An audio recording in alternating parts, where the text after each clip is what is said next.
was in small English villages like these where the poll tax first started causing a rebellion at the beginning of the Peasants' Revolt in 1380. The 100 Years' War had depleted the king's treasury, and so they needed to finance new taxes. And these new taxes were not popular. Little English countryside villages like this one, where the Peasants' Revolt really started to rise up. This one, little thatched roof cottage here, showing the age of this community. Here he is, Richard II, the boy king, only about 14 years old at the time of the Peasants' Revolt in 1380. Definitely looks like a freshman in high school.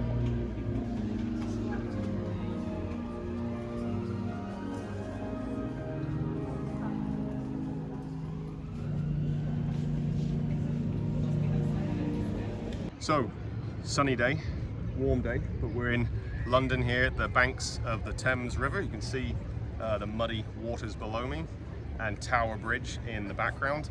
This is the same river and basically the same location where King Richard II, the boy king, met with the peasants and their peasant leader, Wat Tyler, on the banks, trying to quell the revolt. Wat Tyler and John Ball, the peasant leaders, knew that it was the power of people that could decide the future of London, the future of England. And they didn't want England to be run only for the wealthy. They wanted England as a whole to be more equal, so that lords were not above peasants.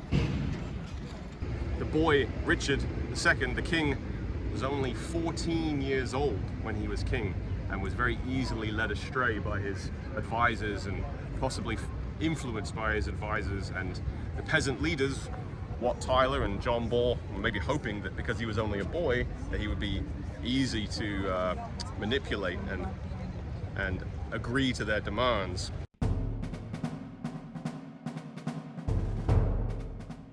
King Richard II was on a boat talking up to the peasants who were up here on the banks.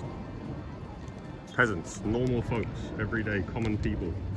And Richard II was down below in the boat in the Thames, presumably because that was where he would be safe, down there to hear the demands of Wat Tyler and John Ball and the other leaders of the Peasants' Revolt. It was at this city wall where John Ball and Wat Tyler merged their armies before agreeing to attack the Tower of London, to try to overthrow the government of Richard II. This is the Tower of London, the outskirts, the outer walls. Here are some of the remains of the original fortifications. It's a 1,000-year-old fortress, and it was in here that the peasant leaders of the Peasants' Revolt broke into the Tower of London. They killed some of London's most powerful leaders, including Sir Robert and an archbishop, the priest, Archbishop Sudbury.